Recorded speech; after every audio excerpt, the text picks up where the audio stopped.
14 اگست 1947 کو پاکستان بر صغیر کے مسلمانوں کی جدوجہد، عزم اور قربانی کے ثمر کے طور پر وجود میں آیا۔ قائد اعظم اور ان کے رفقا نے دنیا کے سب سے بڑے مسلمان ملک کی بنیاد رکھی، اسے برطانوی تسلط سے چھین لیا۔ ایسے وقت میں جب مسلم قومیں اپنی لسانی، نسلی، علاقائی شناخت اور اسلامی تشخص کو قائم رکھنے کی جدوجہد کر رہی تھی، تھینوزن ایک فلاحی ریاست تھی۔ پاکستان کا آغاز انتہائی قسم پرسی کے عالم میں ہوا۔ تجارت تباہ، ریلوے تقسیم کے دوران برباد، بجلی کی لائنیں خراب، مرکزی بینک دیوالیہ ہونے کے قریب، حکومت وسائل سے تہی اور مہاجرین کی آبادکاری سمیت بہت سے سنگین مسائل۔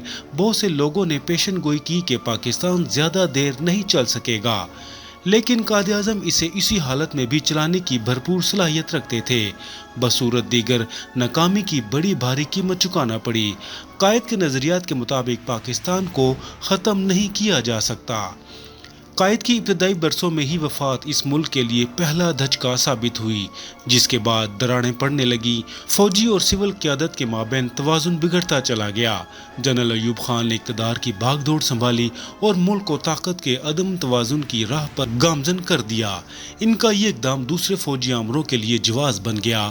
قانون کی حکمرانی اور جمہوریت کو بے حد نقصان پہنچا۔ جنرل یحییٰ نے حکمرانی کی ایک اور بری مثال قائم کی۔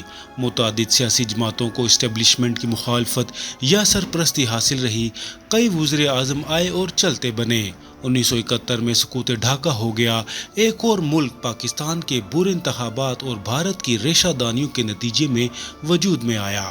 جنرل ضیاء نے تقسیم سیاست کے نئے دور کا آغاز کیا اور مذہبی نظریات کو ذاتی مقاصد کے حصول کے لیے استعمال کیا۔ بھٹو کو سیاسی ہتھ کنڈوں کے ذریعے پھانسی دی گئی۔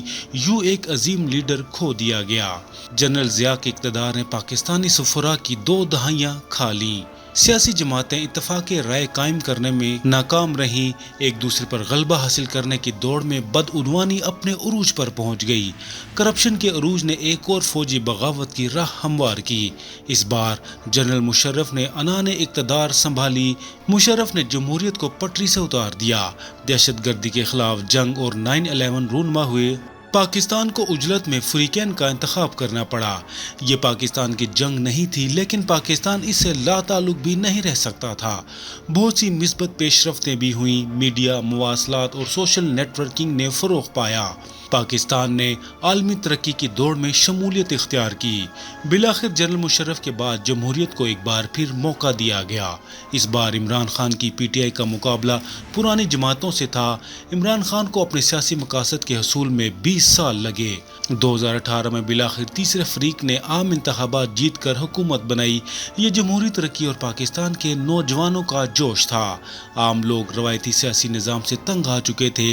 اگرچہ پی ٹی آئی کی حکومت اپنے تمام تر وعدوں، خاص طور پر 100 دن کے منشور پر عمل نہیں کر سکی، لیکن اس نے اقتدار میں سابقہ سیاسی جماعتوں کے مقابلے میں بہت زیادہ پذیرائی حاصل کی۔ عدم اعتماد کے باعث بننے والی پی ڈی ایم کی مخلوط حکومت نے عوام کو مہنگائی کے عذاب میں مبتلا کر دیا۔ بجلی، گیس اور پیٹرول کی قیمتوں نے اشیاء خورد و نوش کی قیمتوں میں ہوش ربا اضافہ کر کے عام آدمی کی کمر توڑ کے رکھ دی ہے۔ یہی وجہ ہے کہ اس بار عوام میں روایتی جوش و جذبہ نظر نہیں آ رہا۔ خوش گمانیوں اور خوش فہمیوں سے ہٹ کر دیکھیں تو آج پاکستانی مایوس، بے بس اور بیزار نظر آتے ہیں۔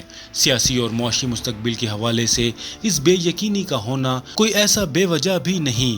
اگرچہ اس وقت بھی حوصلہ افزا مستقبل کے کئی اشاریے موجود ہیں، لیکن موجودہ حالات نے جیسے یقین کرنے کی صلاحیت ہی چھین لی ہو۔ 77 سال بعد بھی ایسا لگتا ہے کہ وہیں کھڑے ہیں جہاں سے چلے تھے۔ تجربات نے ہمیں سوائے رسوائی اور جگ ہنسائی کے سوا کچھ نہیں دیا۔ اب مزید تجربات کی نہ قوم متحمل ہو سکتی ہے، نہ ملک۔ تمام اسٹیک ہولڈرز کو یہ بات سمجھنی چاہیے کہ مایوسی اور بے یقینی کا خاتمہ بہت ضروری ہو گیا ہے۔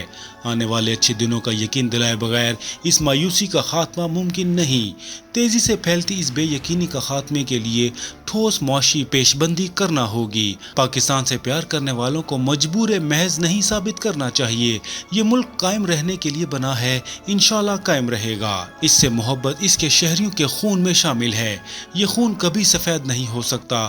وقتی طور پر آنے والی مشکلات کا سامنا یہ قوم پہلے بھی کرتی آئی ہے، اس بار بھی سرخرو رہے گی۔ لیکن ہر کسی کو سوچنا ہوگا کہ اب غیر متزلزل ترقی کا سفر شروع ہونا چاہیے۔ ہمیں اپنے ماضی کو مد نظر رکھتے ہوئے مستقبل کی پیش بندی کرنا ہوگی۔